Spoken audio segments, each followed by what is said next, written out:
Hi guys, my name is Sophie, this is Books and Things, and today I'm going to be doing a book haul.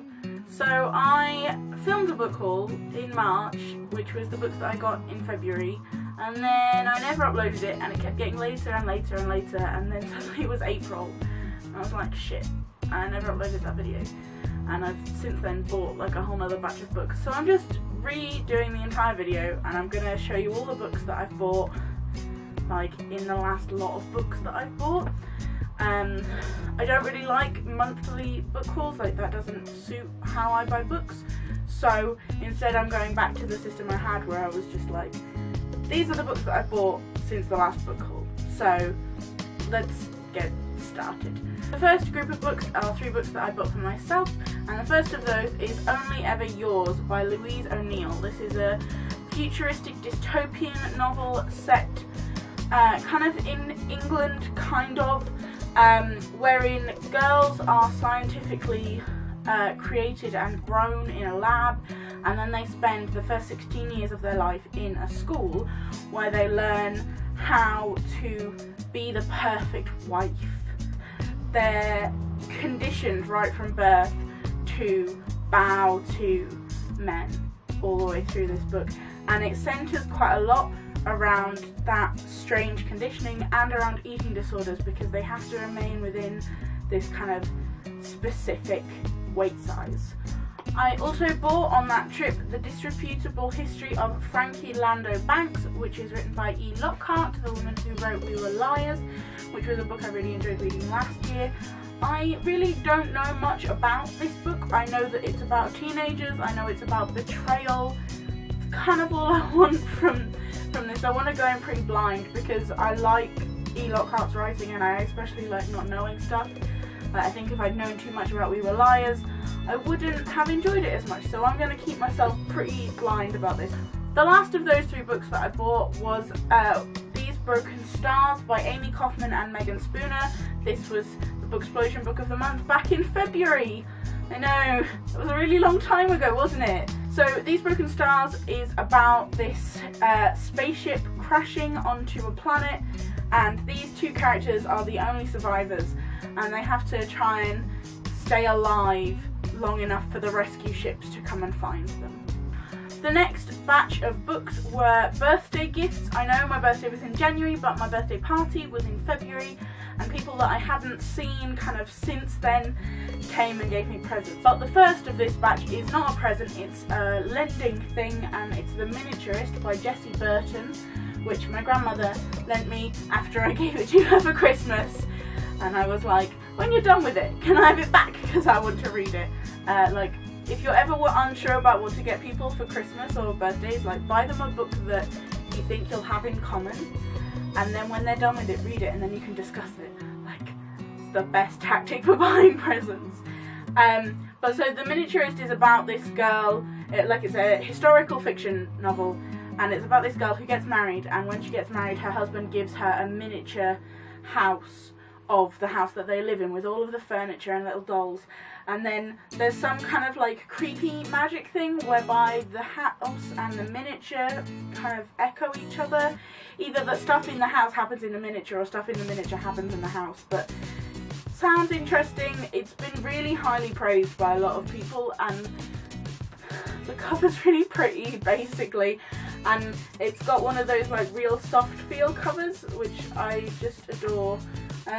It's not the most stunning thing naked, it's like a chocolate brown, but like, no, the in covers are quite nice, and the dust jacket's really pretty. So then I was given 2 books by a friend that I've known for like less than a year, and that sounds really strange to me, but it's true. But so I was given these 2 books, and like, you could probably guess who gave me these books. But so I was given Memoirs of a Teenage Amnesiac by Gabrielle Zevin and Animal Farm by George Orwell. I have, since being given this, read both of these. I did already own a copy of Memoirs, but I had lent it to a friend like a year and a half ago. Never gotten back to me. But Memoirs of a Teenage Amnesiac is about a girl who falls down a flight of stairs and then forgets the last kind of 4 years of her life, I think, which makes kind of fitting into her life quite difficult because she doesn't really know who her best friend is or who her boyfriend is, and the world around her has moved on and she can't remember most of it, and it's quite interesting. It's very interesting, and yeah, I really like it. Animal Farm, if you don't know, is about a farm where the animals take over. They kick out the farmer and all of the workers and like the workmen who work the farm, and basically say, we're perfectly capable of running this farm ourselves. It's also a metaphor for the Russian Revolution at the beginning of the 20th century. I really liked this. It's really short, you can read it in a day, and it was so good. Like, I studied the Russian Revolution last year in history, and the whole way I was reading through this I was just like, you're that person from history, and you're that person, and you're that person, and I don't like you because I know who you are. And I really liked this, and it's really easy to read as well. Like, it's not super complicated, and it's so short, so read Animal Farm. Just go and read Animal Farm. I was then given a book that I had never heard of, I've never heard anybody talk about, and I doubt it's ever going to be featured on BookTube because it's so not the kind of book that you find on here. And it's called Love Alters. It's a collection of short stories, and they're kind of edited by Emma Donahue, who wrote a book called Room that I think is pretty popular in like adult novels. But all these short stories are based around lesbian couples, and that doesn't necessarily mean like romantic and sexual relationship couples. Like, the first couple of chapters are about quite young girls, but they're about kind of crushes and first relationships, and then kind of grown-up relationships and that kind of stuff, but all of the couples are lesbian. My friend gave it to me. She was in Gay's the Word, which is the only gay bookshop in the entire country. It's featured in Pride, which is a movie, which if you haven't seen it, you should go and watch it because it's a great film. But it's a real bookshop, and they were in there when they went to London, and they bought me this book. So I've read a couple of the stories, and they are quite interesting. I've never come across a romantic short story collection about lesbians, so this will be interesting. I was then given a book that I unfortunately already owned a copy of, and that's Gone Girl by Gillian Flynn.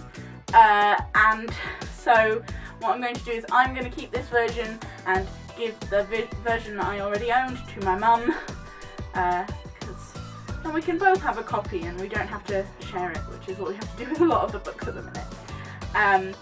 But like, if you haven't heard of Gone Girl, have you been living under a rock? I think she goes missing. I have seen the film. Woman goes missing, is presumed dead. Her husband has no idea, but everyone thinks he killed her. The last book that I was given for my birthday I was given it as a joke, and that's 50 Shades of Grey.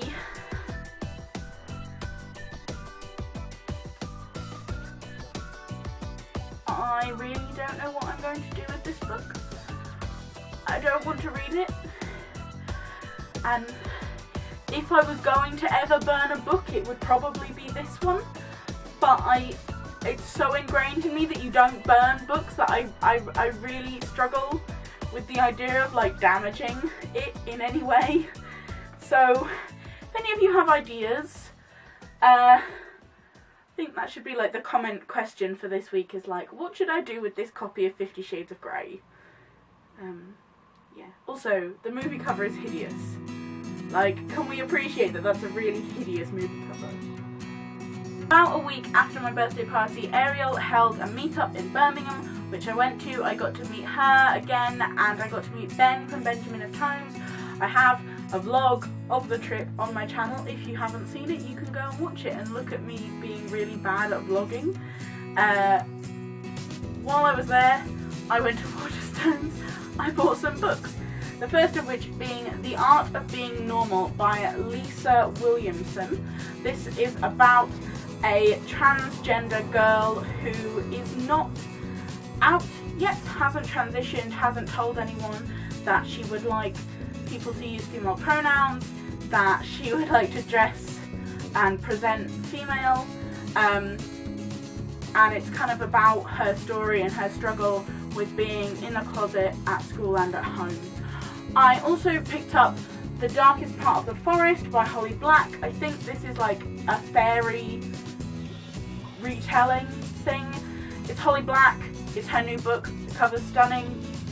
Those were all the reasons I needed to buy it, really. I also picked up The Summer I Turned Pretty by Jenny Han. I've read To All the Boys I Loved Before by Jenny Han, and I've really wanted to read this for a long time, but my local Waterstones never had the first one, constantly just had the third one, and I really like these editions more than the ones with the girl on them a lot. Like, I really don't like those versions, but these ones are really pretty, so hopefully I'll really enjoy this one and then can read the next two.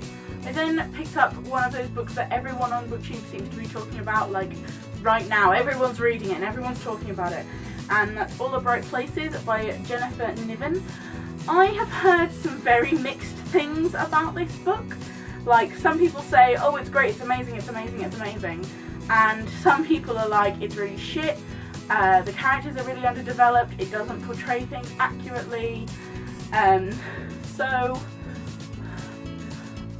I'm kind of a bit lukewarm about this now. I'm not sure how I'm gonna feel about it, but basically it centers around two suicidal teenagers, and I don't really want to give away more than that. Like, if that sounds like something that you would find interesting, which it definitely does to me, then pick it up, but do be aware, like, it does center around some very suicidal, very depressed teenagers, and if that's not something you think that you should be reading or that you think you would enjoy reading, then I would steer clear of it.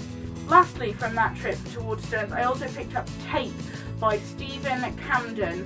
I don't really know what this is about, but I've seen it repeatedly in lots of different bookshops, and I always thought, oh, that's really interesting, and the cover's really cool. I like the cover for the hardback more, but like, I waited too long and now the paperback's out. But hopefully I'll really enjoy it. I think it's like a contemporary YA. Hopefully it's kind of fluffy. I'm feeling the need for some contemporary fluff right now. So the day after the meetup in Birmingham, I was on a trip to Watford, and we were in town in Watford, and there was a second-hand shop. So I went in and picked up Sisters Red by Jackson Pearce, which I think this is like a Little Red Riding Hood retelling, but I don't know much about it. I know that I saw this cover a lot in my old high school library and thought it looked really cool, and never took it out because I don't know why, but it was super cheap, and I was like, you know what, I'll just pick it up and read it. So hopefully I'll really enjoy this when I get around to it. I also found a copy of Where Rainbows End by Cecilia Ahern. This is the book that Love, Rosie the movie is based off of, starring Lily Collins and the guy who plays Finnick from The Hunger Games. This woman also wrote P.S. I Love You, which again is another film. I really like both of those films. I've never read the book P.S. I Love You. I really did not like this book. Like, it's written all in letters, and sometimes that can work really well, but for this one, it was just not great. It was really not very good. I then, kind of a couple weeks later, went into Waterstones again because Leicester doesn't have any local bookstores, and it's really distressing because all we have is the Waterstones and a couple of W.H. Smiths, and it's not best choice. Whatever. But so then I picked up Look Who's Back by Tamir Vermes. I want to say that's how it's pronounced, but I could be wrong. This is basically what happened, what would happen if Adolf Hitler reappeared in 2011 and became YouTube famous, which I think is such an interesting concept. Like, I feel like it's going to be really horrific, but also really funny. So I really don't know how to feel about this book, but I couldn't like not buy it because it sounds really interesting, and also really plausible. Like, not the reappearing in 2011 bit, but like, if Adolf Hitler were alive now, I could understand him being on YouTube, kind of thing. Like, Then I picked up another book of which I'm very late to the party, but that's The Shock of the Fall by Nathan Filer. This I know is about a boy and the story of his brother, I think, but I don't really know more than that, and I don't really want to. I know that a lot of people have been going on about how amazing it is, and the cover is so pretty that I really want some kind of like painting that looks like this, because I think it's so pretty.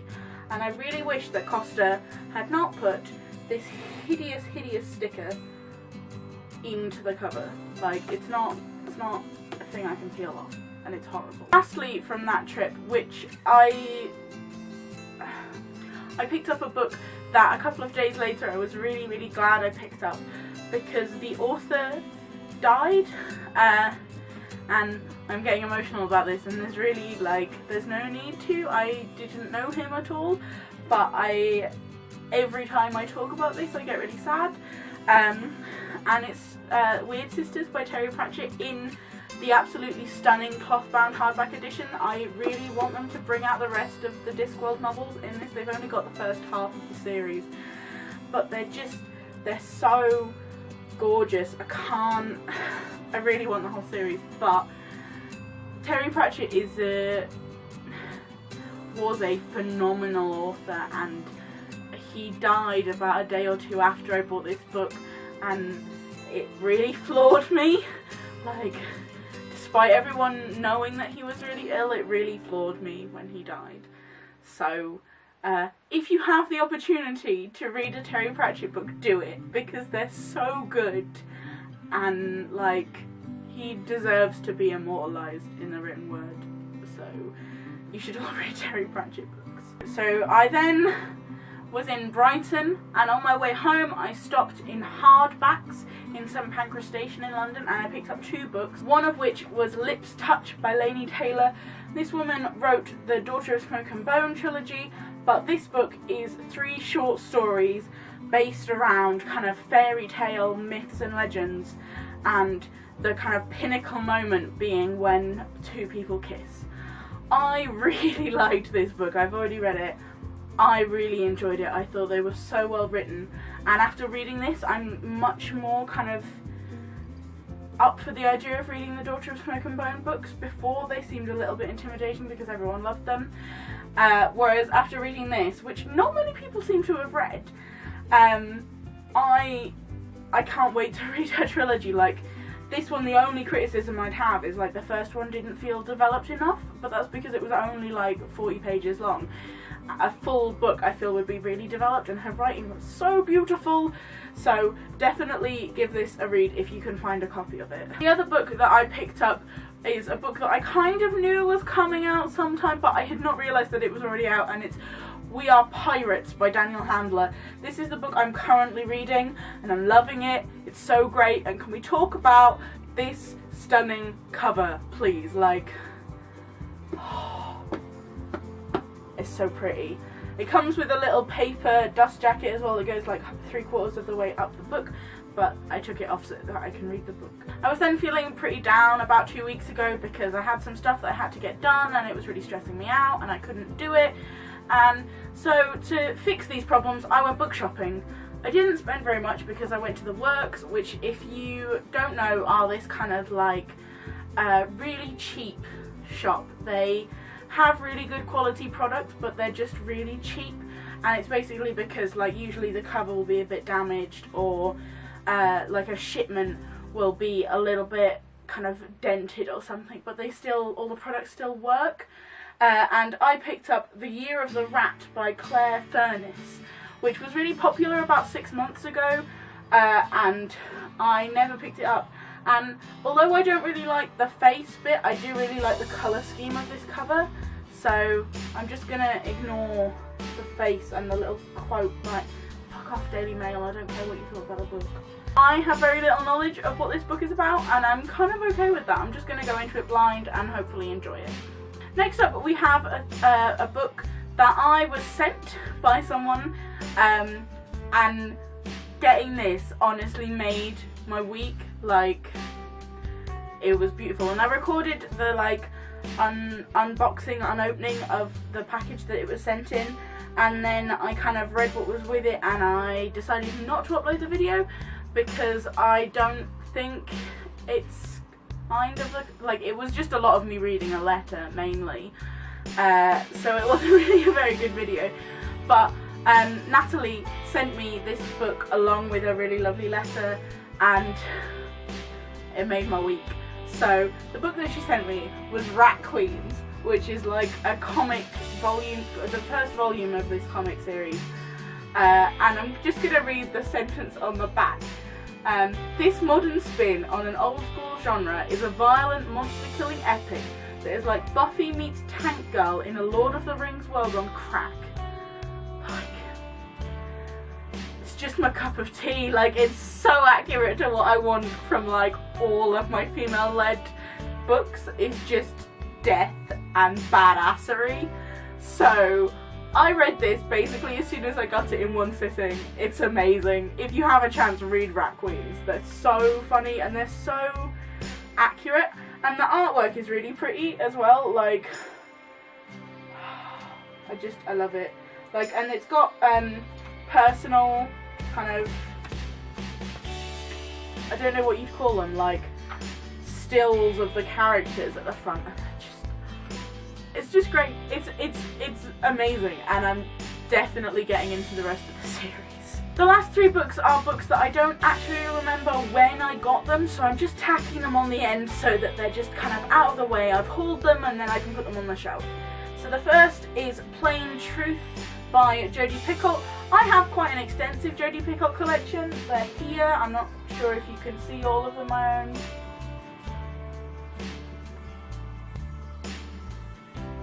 15 of her books, not including this one. I really like her writing. I went through a big phase of reading a lot of her books about 3 years ago, and I found this copy. It's pretty cheap. I picked it up. I think this is the one about the Amish community, but I think that's what this one's about. Skipping to an entirely different genre, I then have the second Percy Jackson book, which is Percy Jackson and the Sea of Monsters by Rick Riordan. Something. This is the second book in the Percy Jackson series. I think it's just called the Percy Jackson series. Follows a boy called Percy Jackson. He's half god. I can't tell you much about the plot because it's a second book in a series. Read the first one. Last book in this haul is a book that I'm really excited to read but also really intimidated by, and it's The Well of Ascension by Brandon Sanderson. If you watched my January wrap-up, or I think my Christmas book haul maybe, I think is in that one, I read the first book in this trilogy called The Final Empire, and it was amazing. It was so good. Like, 5 out of 5 stars, amazing, amazing book. This is the sequel. This is bigger than the first one. This is like, I think this is 600 pages. No, 700 pages. It's pretty hefty, but I can feel slightly smug about the fact that the UK versions of these books are so much prettier than the US versions. Like, the US versions are hideous, and the UK versions are really, really gorgeous. So, I don't know, I am very keen to get back into Brandon Sanderson's writing, and I really want to start one of his series that are a little bit thinner than this one, because these are some pretty chunky books. That's the end of the book haul this time. I will be back soon with my March wrap-up, which I realise should have been done before now, but I was away for a week and things got hectic, but it will be up soon, and hopefully I will be able to get back into the habit of uploading on a slightly regular basis. I hope that at least one of these books sparked your interest, and then maybe you could pick them up and talk to me about them. And I will see you guys next time in another video. Bye!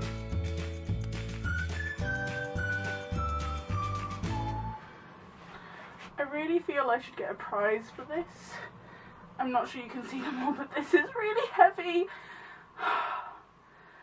Oh no. No, no. No. No. I can feel it slipping. Crap. Crap, crap, crap, crap. Crap.